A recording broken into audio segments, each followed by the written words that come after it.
सादर नमस्कार। आज के हमारे कार्यक्रम के माननीय मुख्य अतिथि छत्तीसगढ़ प्रदेश के यशस्वी मुख्यमंत्री माननीय श्री भूपेश बघेल जी एवं अन्य आदरणीय सम्माननीय अतिथिगणों का आगमन हो चुका है। आप सभी से सादर अनुरोध है कि कृपया जोरदार तालियों से अतिथिगणों का स्वागत करें।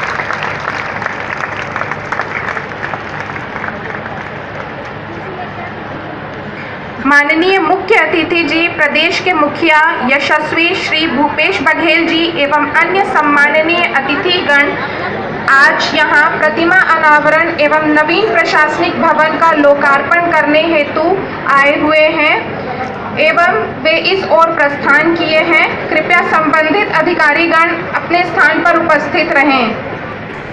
बनाए रहें।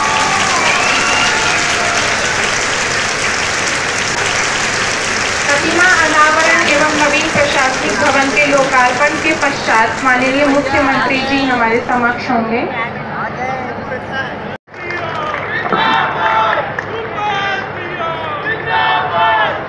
जय जोहार, सादर नमस्कार।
आज का दिन हम सभी के लिए अत्यंत हर्ष, गौरव एवं सरल एवं सहज व्यक्तित्व के धनी यशस्वी छत्तीसगढ़ प्रदेश के माननीय मुख्यमंत्री श्री भूपेश बघेल जी मुख्य अतिथि के रूप में उपस्थित हैं।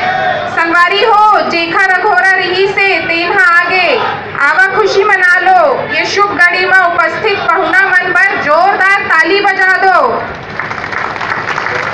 अतिथि देवो भव, अतिथि सत्कार बिना हर अरदास अधूरी होती है।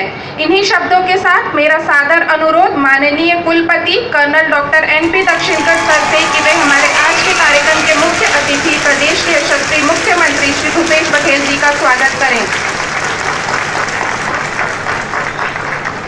पुनः मेरा सादर अनुरोध कुलपति महोदय जी से कि वे पुष्प गुच्छ भेंट कर श्री गृह मंत्री श्री ताम्रध्वज साहू जी का स्वागत करें।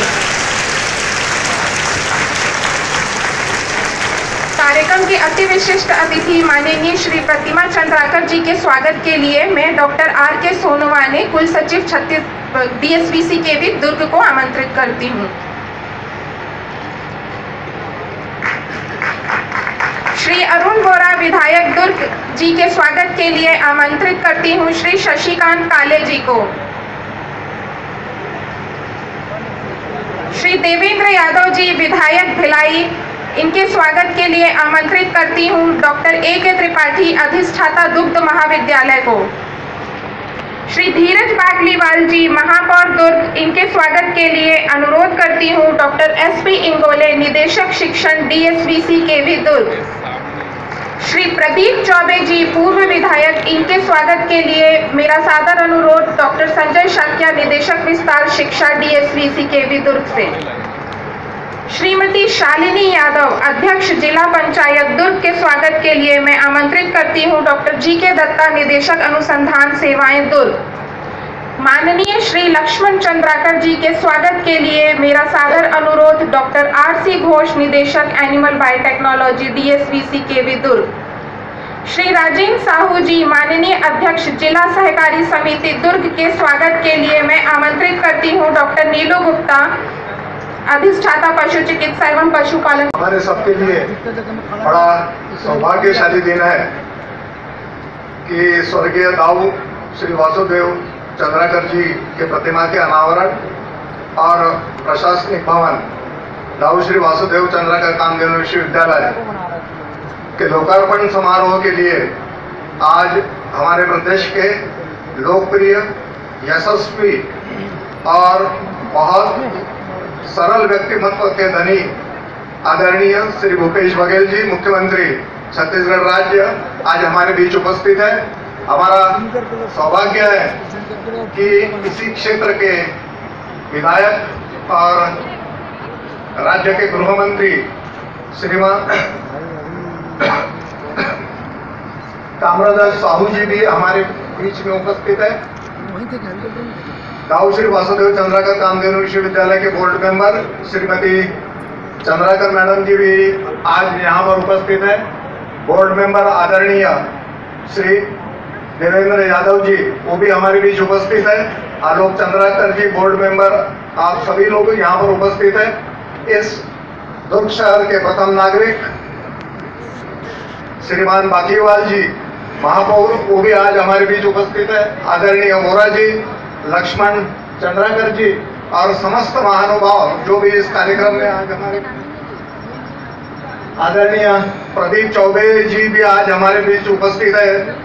और प्रिंट और इलेक्ट्रॉनिक मीडिया के प्रतिनिधि भाइयों बहनों और विद्यार्थियों, आप सभी को ज्ञात है कि इस विश्वविद्यालय की स्थापना 11 अप्रैल 2012 में हुई और तब नाम इसका छत्तीसगढ़ कामधेनु विश्वविद्यालय था। और उसके बाद में 17 अगस्त 2020 को माननीय वासुदेव चंद्राकर जी के नाम से, क्योंकि उनका पशुपालन से बहुत लगाव था और उनकी बहुत अहम भूमिका रही है इस विश्वविद्यालय, ताकि मैं कहूँगा कि ये जो अंजोरा का हमारा वेटनरी कॉलेज है, पशु विज्ञान केंद्र, उसको बनाने में उनकी काफ़ी अहम भूमिका रही है। तो इसी दृष्टि से महोदय, हमारे यहाँ पर 3 फैकल्टीज कार्यरत है जिनके द्वारा शिक्षा प्रदान की जाती है। एक है वेटरनरी साइंस, दूसरा है फिशरी और तीसरी है डेयरी टेक्नोलॉजी। ऐसे कुल 15 यूनिट इस विश्वविद्यालय के अंतर्गत कार्यरत है। विश्वविद्यालय का मूल उद्देश्य है कि तकनीकी ज्ञान और स्किल्ड मैन पावर प्रदेश में तैयार करना और पशुपालन को आगे बढ़ावा देना। हमारे माननीय मुख्यमंत्री जी का जो ड्रीम प्रोजेक्ट है नरवा गरुवा घुरवा बाड़ी, और इसके अंतर्गत पशुपालन से संबंधित जो भी प्रोजेक्ट और जो चलाए जा रहे हैं, हम देख रहे हैं कि घुटानों में पशु की संख्या और उनको दिन ब दिन वो एक आय का स्रोत हमारे यहाँ बनते जा रहा है। परंतु उसके साथ में माननीय मुख्यमंत्री जी के जो निर्देश है कि इसका अभी रूरल इंडस्ट्रियल पार्क करके विकसित किया जाए। महोदय जी, मैं आपको बताना चाहूँगा कि दुग्धोत्पादन को बढ़ावा देने के लिए विश्वविद्यालय ने बहुत एक अच्छी तकनीक खोज की है, जो कि धान का पैरा है उसका यूटिलाइजेशन करके हम जानवरों के लिए पूरे कंप्लीट एनिमल फीड बना रहे हैं और उसके माध्यम से इनके खिलाई की जो बचत है वो कम से कम 30 से 35% उसमें लाभान्वित यानी कम लागत लगती है।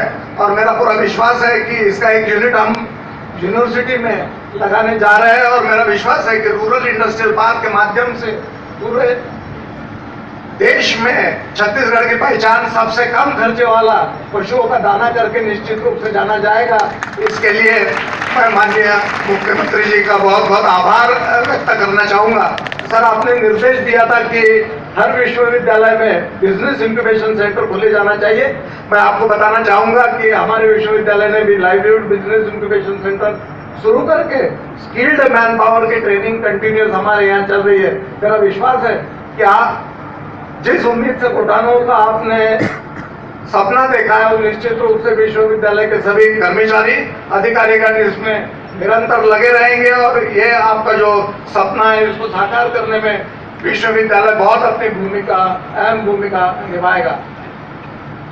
वक्त का पाबंदी देखते हुए मैं मेरे वाणी को यहाँ विराम देता हूँ और आप सभी लोग यहाँ पधारे और हमें आशीर्वचन देने के लिए यहाँ पधारे, उसके लिए मैं बहुत बहुत आभारी हूँ।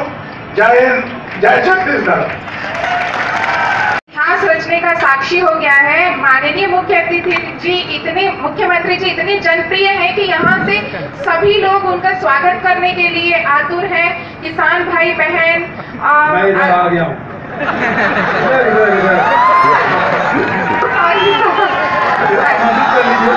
जी, प्रदेश के मुखिया जनप्रिय माननीय मुख्य अतिथि जी हम सभी के समक्ष अपने विचार प्रकट करेंगे। सर जी। वावजे चंद्राकर रामधेनु विश्वविद्यालय परिसर में वावजे चंद्राकर जी की मूर्ति का अनावरण कार्यक्रम, बहुत लोगों को पता नहीं होगा कि आज वावजे चंद्राकर जी की आज जयंती थी। एक बार जोरदार उनके नाम से जयकारा। वावजे चंद्राकर अमर रहे, वावजे चंद्राकर अमर रहे। मंच में उपस्थित क्षेत्रीय विधायक और प्रदेश के गृह मंत्री आदरणीय बड़े भैया ताम्रध्वज साहू जी, आदरणीय भाई अरुण बोरा जी, भाई देवेंद्र जी, आदरणीय प्रदीप चौबे जी, प्रतिमा चंद्राकर जी, लक्ष्मण चंद्राकर जी, आर्यन वर्मा जी, भाई राजेश साहू जी, शालिनी यादव जी, धीरज वाकलीवाल जी, शशि सिन्हा जी, राजेश यादव जी, गया पटेल जी, मुकेश चंद्राकर जी, विजय साहू जी, क्षितिज चंद्राकर जी, नीता लोधी जी, अल्ताफ अहमद जी और देशमुख जी भी आए, राजनाथ बाबू, सभी उपस्थित देवियों सज्जनों, साथ ही विश्वविद्यालय के कुलपति और पूरे विश्वविद्यालय परिवार के सभी सम्मानित सदस्यगण, छात्र छात्राएं, गणमान्य नागरिकगण, देवियों सज्जनों और आदरणीय सभी ग्रामीण जन और पत्रकार मित्रों, समयाभाव है, एक कार्यक्रम में और भी जाना है और इस कारण से आने में विलंब हुआ। कल से लगातार बहुत सारे कार्यक्रम होने के कारण से कुछ कार्यक्रम कल के बच गए थे, उस कार्यक्रमों को भी संपादित करने में समय लगा और इस कारण से आने में विलंब हुआ, उसके लिए मुझे खेद है। नाम से विश्वविद्यालय है जिसके मूर्ति का अनावरण किए। हमारे जो पुरानी पीढ़ी है वो उनके कार्यों के बारे में जानते हैं। वावजे चंद्राकर जी बहुआयामी व्यक्तित्व के धनी, निरंतर उसके चिंतन में किसानों के और किसानों से जुड़े हुए जो समस्याएं हैं और उसका समाधान और उसके चिंतन में रहता था और वो खोज भी करते थे। अच्छे राजनीतिक भी थे। सहकारिता में लगातार मध्य प्रदेश मार्केट के 16 साल अध्यक्ष रहे, 4 बार विधायक रहे। ऐसे अनेक अवसर आए जब उनको मंत्री पद का ऑफर दिया गया, उन्होंने ठुकरा दिया। मैं नहीं समझता कि हिंदुस्तान के किसी जिले में कितने लंबे समय तक कोई जिला अध्यक्ष रहा हो। निरंतर वो 30 साल तक के जिला कांग्रेस कमेटी दूर के अध्यक्ष भी रहे, तो संगठन के बारीकी को जानते थे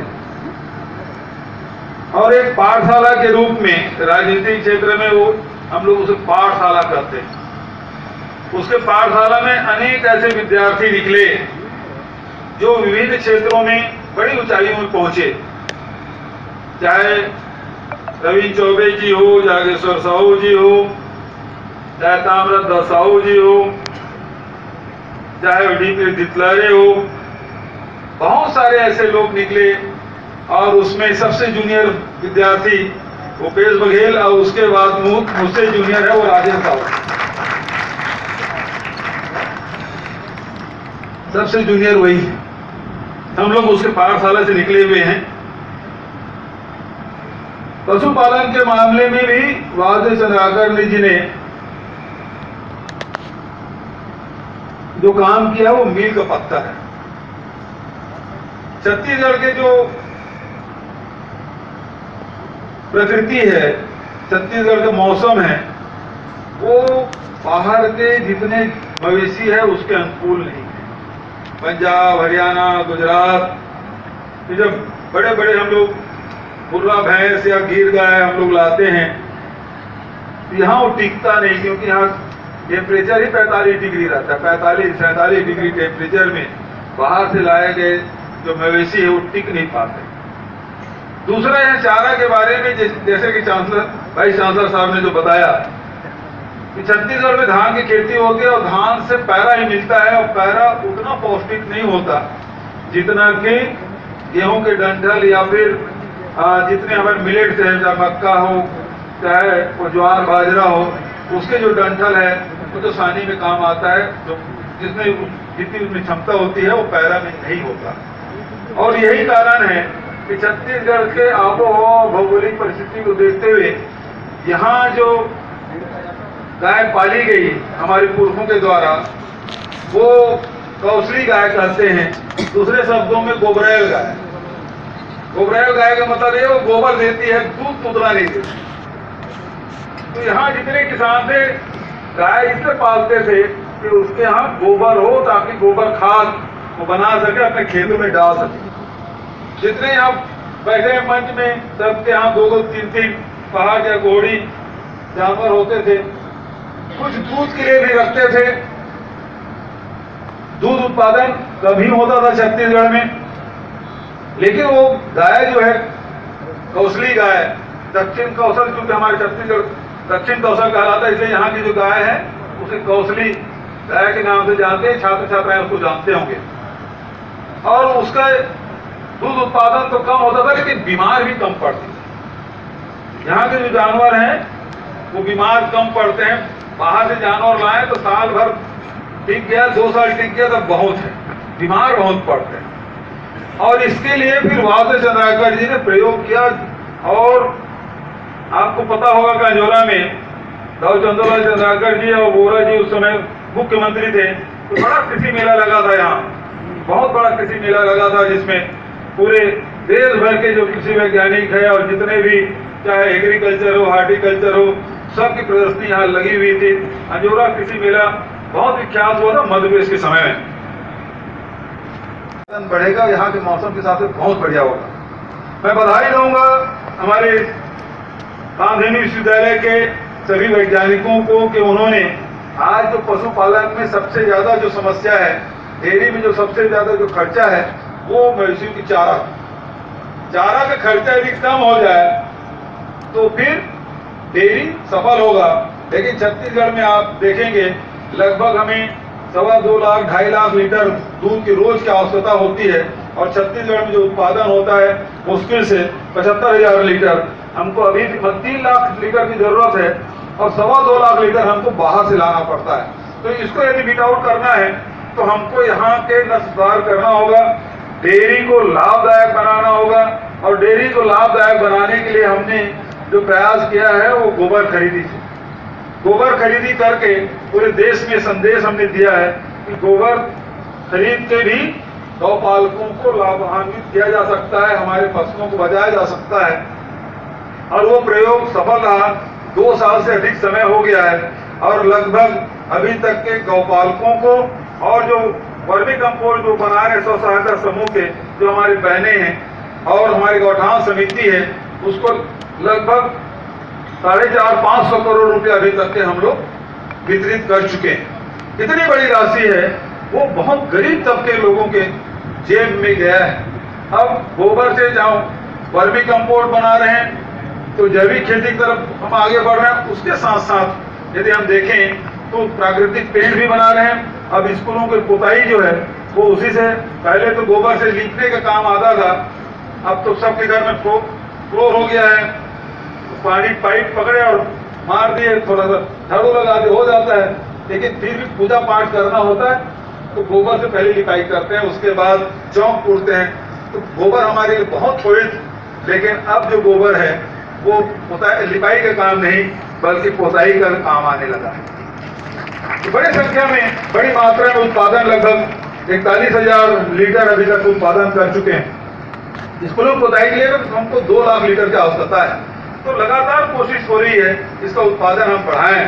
तो ये लाभकारी हुआ है और इसके कारण से डेयरी की संख्या में वृद्धि हो रही है, गौपालकों की संख्या में वृद्धि हो रही है। ये और दूसरा जो काम है, उससे जो गोबर खरीदे हैं उसके कारण से डेयरी थोड़ा सा लाभप्रद हुआ है। अब जो चारा जो कीमत है, जैसे कि वाइस चांसलर जी ने बताया है, उसके 35% राशि की कमी आ जाएगी और तो निश्चित रूप से छत्तीसगढ़ में डेयरी लाभ का धंधा होगा। जिस प्रकार से छत्तीसगढ़ में कृषि अब लाभ का धंधा हो गया है, तो डेयरी भी लाभ का धंधा हो जाएगा। और जितने भी रीपा है, और हम तो शहरी क्षेत्रों में भी इंडस्ट्रियल पार्क हम बना रहे हैं, वहाँ चूंकि डेयरी बहुत संख्या में है, हमको सबसे पहले टारगेट वही करना चाहिए जहाँ डेयरी है। और वहाँ के जो रूरल इंडस्ट्रियल पार्क है या शहर में जो इंडस्ट्रियल पार्क बनाएंगे, उसमें निश्चित रूप से चारा के लिए एक सेंटर तो जरूर होगा। और वो उस दिशा में आप ट्रेनिंग दें तो हमारे नौजवान उसके चारा के दुकान या उसके उत्पादन केंद्र बना सकें, उससे लाभ होगा। इन्हीं शब्दों के साथ, चूंकि अंडा में और कार्यक्रम है, गृह मंत्री जी भी, क्षेत्रीय विधायक भी बोलने नहीं दिया मैंने, अरुण भाई, लक्ष्मण चंद्राकर जी, लक्ष्मण भैया, चौबे जी, सबको नहीं बोलने दिया। सब के तरफ से मैं ही अकेले बोल दिया। तो इन्हीं शब्दों के साथ पुनः वादे चंद्राकर जी को नमन करते हुए, स्मरण करते हुए अपने वाणी के ही विराम देता हूँ। धन्यवाद। जय हिंद, जय छत्तीसगढ़।